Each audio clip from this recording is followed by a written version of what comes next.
Конгрес за обединување или за нови поделби на Бихачка, Социјалдемократскиот сојуз на Македонија на 30-тиот двоен конгрес треба да го избере новото раководство и да ги дефинира идните политики. Прво ќе биде отчетниот, кој требаше да се одржи во јуни, но пропадна, бидејќи според шпекулациите не биле присутни доволен број делегати, а според партијата им требало повеќе време за анализа. Во вториот дел ќе се бираат централниот и надзорниот одбор. Ниту едно име досега не проциркулира во јавноста за тоа кои се можните кандидати кои ќе се најдат во самиот врв на партијата.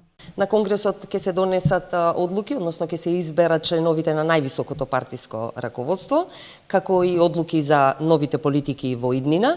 За сите детали, сите информации, за сите имиња, секако дека јавноста ќе биде известена утре.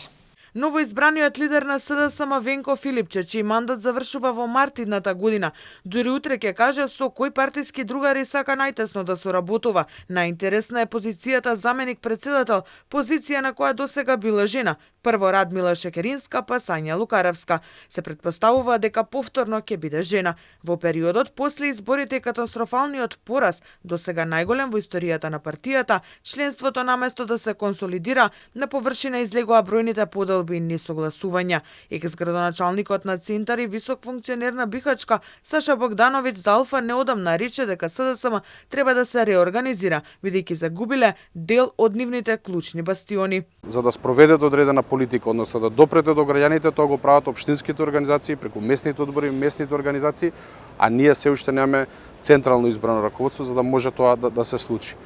Така да не изгледа озбилно. Јован Деспотовски, кој беше и кандидат за лидер на СДСМ за Алфа, отворено зборуваше за проблемите на партијата, но и за актуелните истакнати членови.